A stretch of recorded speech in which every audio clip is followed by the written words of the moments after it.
Yeah, welcome in to Philly Voices post-flight. I'm your host, Eytan. We'll be joined by Shamus Clancy of Philly Voice. We'll look at the three big takeaways as well. We can't get out of here without looking at Carson Wentz. But how can we not begin with Jalen Hurts and what was a monster performance by the quarterback to be the quarterback that will be here for the future? And let's just get that out of the way immediately. Is Jalen Hurts is your Philadelphia Eagles quarterback moving forward. The level of domination that we saw holding on to the football to make throws, to make plays with his feet. There are few people who can control a football game with just one play that he can do either on the field, on the ground or in the air, like Jalen Hurts. And I'm not comparing careers. I'm not saying that he is as good from a career standpoint as Lamar Jackson, as Josh Allen. But we have to start talking about the way in which Jalen Hurts impacts the game is now similar to guys who are total, really, when you talk about just the influence, total control. Like Lamar Jackson can make throws, Josh Allen can make throws, they can run, they can move the chains, they can do exactly what is needed and necessary to keep this thing pushing and ultimately create scoring opportunities. Jalen Hurts is doing that. Now, you want to nitpick, you want to talk about how he didn't have to make tight throws. A lot of that is the defense, the Minnesota Vikings defense. So the biggest thing we need to look at right now, we'll talk about some takeaways, and Jonathan Gannon's going to get his props. Don't worry.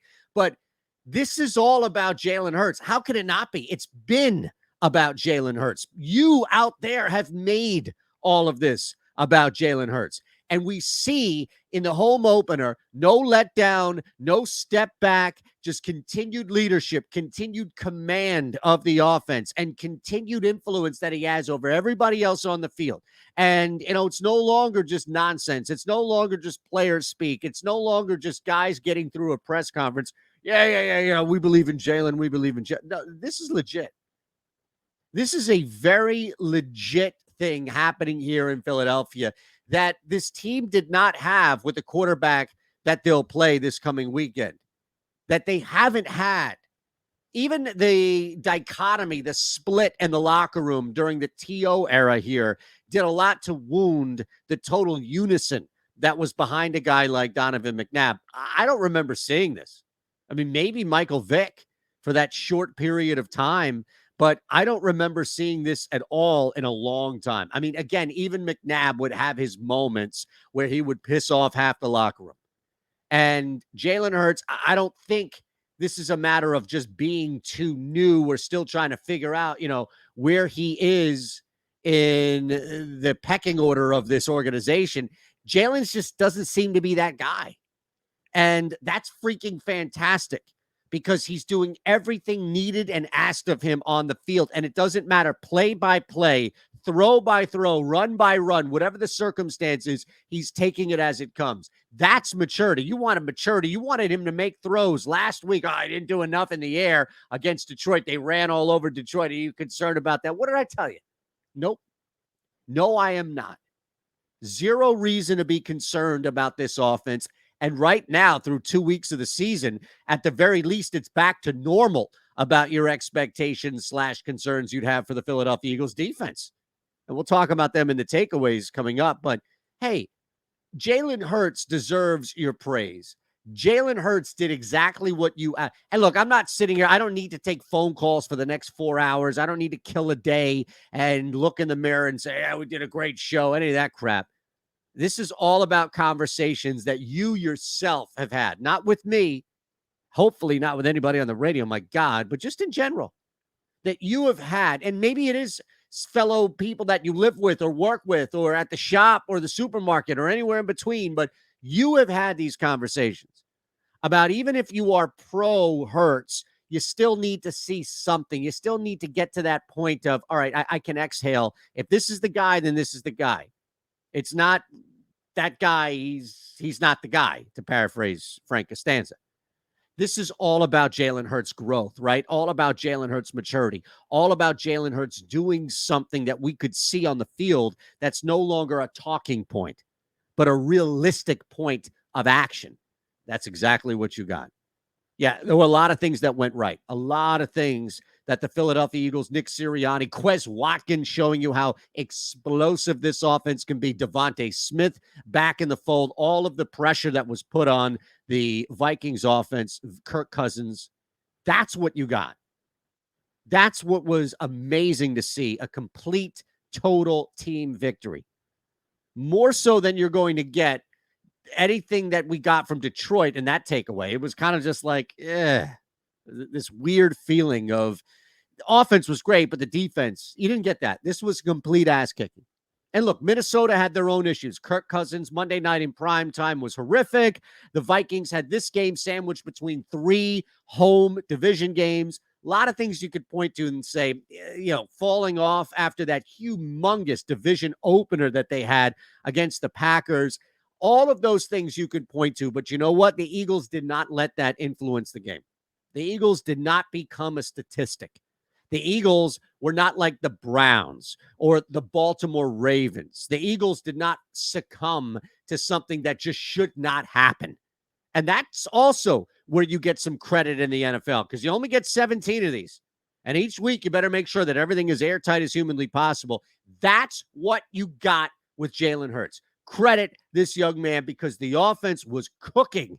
And this is what you get week to week. Week to week, you should have an offense that's competing with anybody on the field. I don't care what offense the Philadelphia Eagles face, they should be dealing with it and being able to compete with it and being able to put up as many points and go down the field as fast as they need to and run the clock out as much as they need to. They have control over a football game. All right, let's look at the 3 big takeaways that we have. And Jalen Hurts was our intro, right? But he's still part of the offense. And I think the biggest takeaway that we have overall, outside, of course, of where we introduced this show today, this week, has been the defense. Like, how can we not? How can we not talk about the defense and how much it was maligned, and rightfully so, after Detroit, and how bad they looked and how much things needed to just come back to just the middle there. We didn't need them to shut anybody out. We didn't need them to be lights out. But you know what they were? They were better than that. And this defense, if you want to blame players from last week, not so much for me, but this defense, Jonathan Gannon first and foremost, the players as well, this defense responded. This defense stepped up.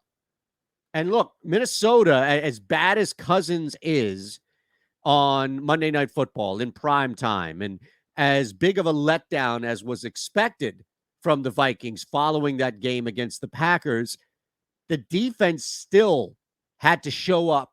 The defense still had to compete and show that they had a pulse. Remember, that was the issue against Detroit, right? Do you guys even give a crap? Do you guys even care about what's happening here? Does the coordinator have a plan? My goodness. Now, the Vikings defense looked like they ripped the page right out of Jonathan Gannon's book, which is just hang back. I saw a stat on ESPN. It was like the lowest that you saw from Jalen Hurts in his career as far as throwing into tight windows. That was it. Throwing into tight windows. And a lot of that is because they just hung back, man. Like, they just didn't do anything of pressure. And I love to see that, because, again, that's an example of Jalen Hurts taking advantage of, once again, what's in front of him, not forcing anything. Well, Jalen didn't have to make any throws into tight windows. Yeah, you want to know why? Because the Vikings defense didn't ask him to. That's it. They didn't ask him to. All right, that's the first one. And I think the biggest one here is we ripped you-know-what to shreds. Jonathan Gannon, that defense, all of that to shreds. But they deserve a ton of credit. And if you didn't see it for some reason, you didn't hear it for some reason, all 3 of the picks, courtesy of ESPN.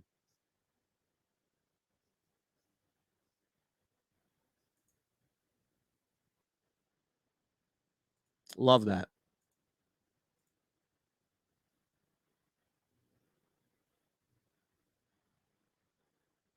Unbelievable. 3 picks, 2 from Slay. Hearing the call on this is just a thing. Awesome to see that, too. Here's the other one. How can you not love that?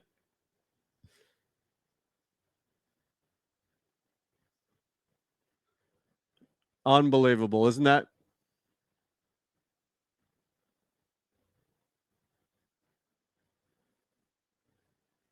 Awesome to see that. One more time. Let's get Hurts in here. Also from ESPN. Oh, baby. Beautiful. Absolutely beautiful. Yep. You know, the thing too, and we credit ESPN for those calls, of course, is just seeing this offense be electric.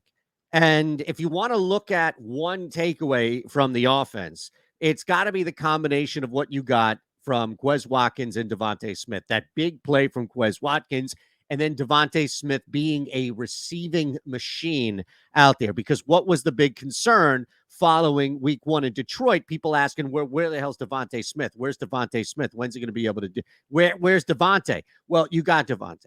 And you got A.J. Brown with a ton of focus on him, as we expect. But what I love about this is now moving forward, defenses are really in a tight predicament, right?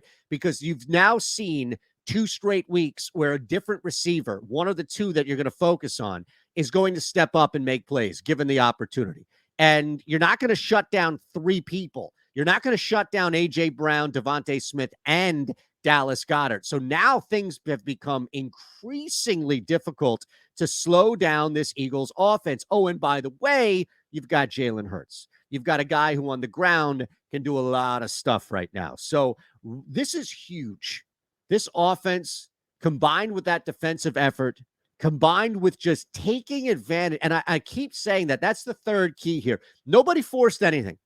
Nobody rushed anything. The perfect game plan also encompasses just letting things come to you. You don't go out there one for your first 15, just launching left and right. You let things come to you. Jalen Hurts allowed the game to breathe.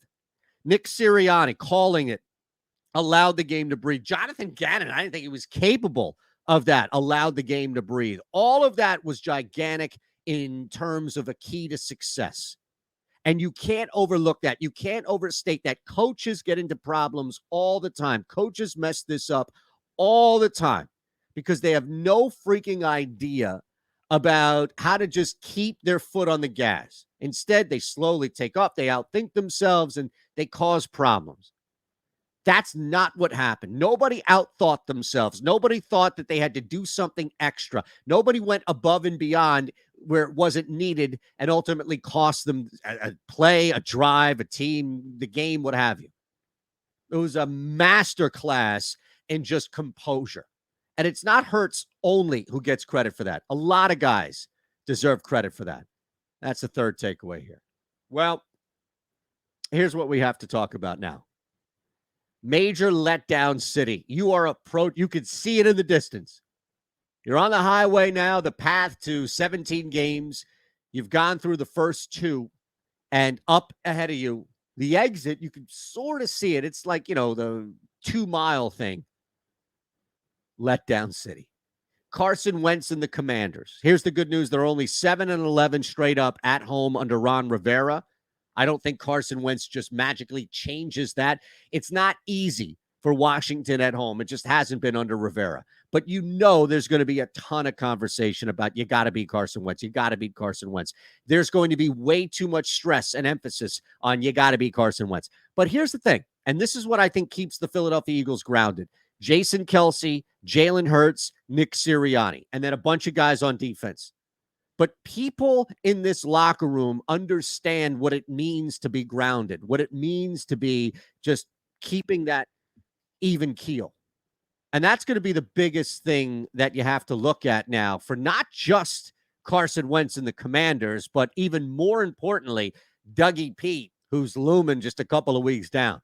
So this is not the opportunity to smell your own you-know-what. This is not the opportunity to get caught up on tweets and ESPN stats and all this stuff about this is the first time ever. It's a great time right now, and it's a great time for Buzz, and it's a great time for you and I and the team here believing and recognizing and understanding that this is now a concrete, good football team that they had. Any concerns or issues or questions are out the window, but you can't just expect that, oh, Carson's in town, they're going to beat the crap out of him. This is still a division game, and it's still a guy who has some familiarity with what you say.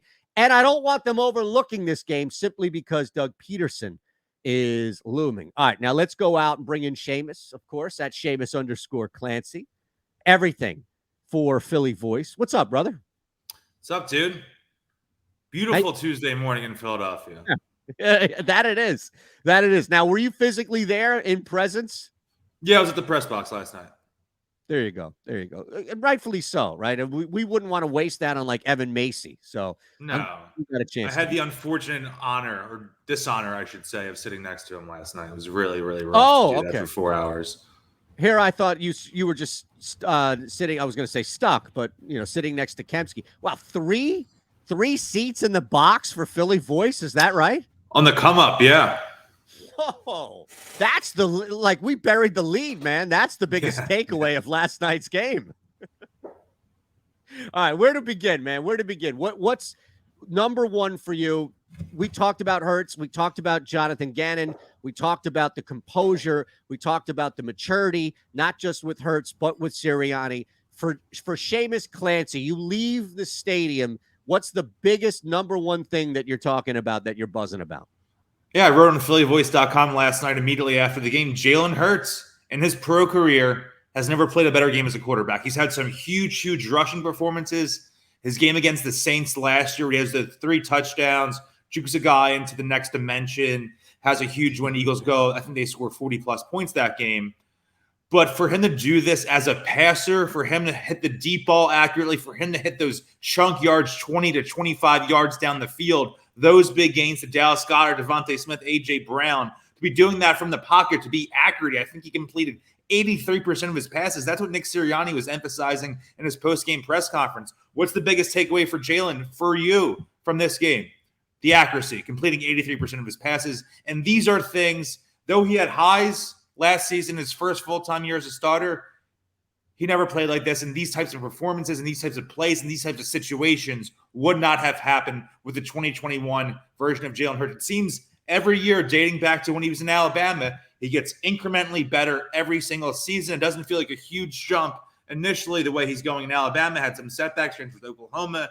Weird start to his Philadelphia career with Carson Wentz last season, up and down as a passer, and then end of the season is electric as a runner. All of those that extra 2% that's built up in his collegiate and pro career is now manifesting itself as he's the guy, as of right now, saw this morning on DraftKings Sportsbook, 3rd best odds to win the NFL MVP award. Yeah. Up to plus 800 behind Josh Allen and Patrick Mahomes. What a turn of events. Look, it is. As somebody, I would be cautious about placing that wager. Because but just the fun of it is definitely you're right, and thrilling for Eagles fans. But here's the thing, though, and as I was going to say, like, A, I wouldn't bet it, but B, that's not going anywhere. Like, the value is only going to decrease because he's not going to dip by any means. He's going to have the stats. He's going to have an Eagles victory or 10 behind him by all means. So, yeah, I mean, he's going to be like, this is going to be a similar conversation that we had with Carson in 2017, that we had with Donovan McNabb when he lost it to Brady, or that year with Brady. So I think when you look at it, no, he beat Brady. It was Carson who lost it to Brady, right? Yes. So in 2019, Carson lost to Brady. Oh, I mean, the MVP award. Brady had in 2000, McNabb fell to Marshall Faulk. McNabb came in second in MVP vote. Okay, so it was Faulk, not Brady. Sorry. Yeah. Carson was to Brady, Faulk, right, in 09. But that conversation of what we had, which is Jalen Hurts will be in this discussion. And real quick, because you mentioned Josh Allen. So I think there's a conversation now that needs to be had. And it's been having here for maybe even a year. But I think we can talk about Jalen Hurts in the same light as talking about it this year. Like, nobody's building a career and nobody's saying back, 3-4 years of one guy is equal to just 1 or 2 maybe years for Jalen Hurts. But the way in which Jalen Hurts, when he has the football, is impacting a football game is pretty much like we see with Lamar, like we see with Josh, like we see with Patrick Mahomes. And he doesn't have to make the same throw. He doesn't have to have the same chemical makeup. But I just don't know how you can look at Jalen Hurts and those other guys and say, oh, no, there's a gap between how somebody influences a game. Yeah, if you take away the 2 elderly statesmen, future Hall of Famers guys in their late 30s or mid-40s in Tom Brady's case, Aaron Rodgers and Brady, sure. If you take those guys out of the consideration, Hurts right now, based off these 2 weeks, might be the most dynamic quarterback in the NFC. And I think that says more about the state of the NFC than Hurts himself. But because of that, the Eagles really, truly have a shot to maybe even get a first-round bye this year with how soft the schedule is now. They can't let up. They can't say, we crushed them on Monday Night Football. We're going to go down in Washington and walk away with an easy win against our old friend Carson. That's not going to happen. As you said before I hopped on, divisional road game, whatever it is, I don't care if that team is 0-13. Those are never easy games, never easy wins. Eagles are 11-1 to win the Super Bowl, plus 450 to win the NFC. Where are they in the NFC odds? Behind Tampa Bay, I would think? Yep. They're behind Tampa. They've got a short edge over Green Bay. And again, you can shop these. I'm on BetMGM, so depending on where you look. But always shop. Yeah, I mean, exact. See, smart man. Look, I understand that the value is probably. I don't even know what they were to win the NFC before the regular season started. But I mean, with Dak, with the Packers, and now having to deal with the Vikings and that loss. Look, the Bucs are going to be the Bucs, but I'm just saying, like, all this is great, and I love the fact that none of this is going away. And I think that a big part of this discussion that we can even talk about plus 450, 11-1, all this other stuff, Shamus, and just to get your thoughts on the other side of the ball, is what they did defensively on Monday night, all right, and how much that kind of brings us back to where we all were before week 1, because after week 1, it's like, yeah, Jalen Hurts. And then it's like, Jonathan Gannon. I don't feel that way anymore. Yeah, week 1, Jonathan Gannon was the most vilified person in Philadelphia for a week. You never want to be the main character in the Philadelphia sports world, and that's what Gannon felt himself doing over the last 7-8 days. And hey, if you flip-flop these performances, if this was how the Eagles defense came out and played against week 1, against this competition, if this was week 1 of the season, everyone's saying Jonathan Gannon is going to have a top 10 defense, maybe a top 5 defense, and hey, he could be the head coach of the Carolina Panthers next year or something wild like that. Now, that I don't necessarily think that's going to happen, but you have to be happy with the way they performed. I think even more so than Gannon's specific scheme, it was a personnel issue to me in terms of the pass rush. We were going on 2 seasons now of this pass rush not living up to its contract status, its draft pick status, the assets that poured into it, the big name status of these guys. It just wasn't enough for an organization that has built its team around the defensive line almost my entire life for the past 20 plus years. Yeah. And then they finally have a little bit of that last night. I think I'd give more credit to the coverage, to the linebacking unit. Linebacking unit shut down Dalvin Cook, Darius Slay. I think CD said he was putting Justin Jefferson in the car seat, which was an unbelievable line. But later in the game, as things were developing, as the Eagles needed to keep that foot on the pedal and make sure the Vikings aren't creeping back into this game, Vikings don't score anything in the second half, they finally started getting after Kirk Cousins late in the game, and that's when they were forcing him into those turnovers, those errant throws, and makes 3 interceptions in the game.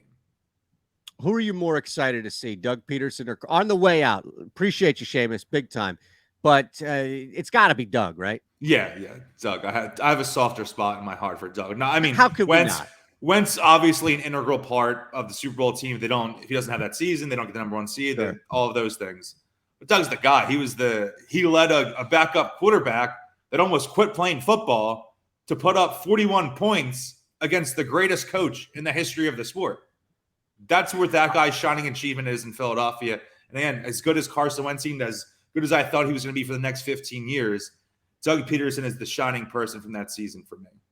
I love it, man. I got the Jags to win the division, 10 games. I got to grab them before the division. Yeah. Love it. Yeah. Shamus, appreciate you, brother. Big time. At Shamus_Clancy. Everything from the Eagles from last night to today to moving forward through Washington is up on Philly Voice. Thank you, brother. Thank you, my man. We'll talk soon. All right. Go Birds.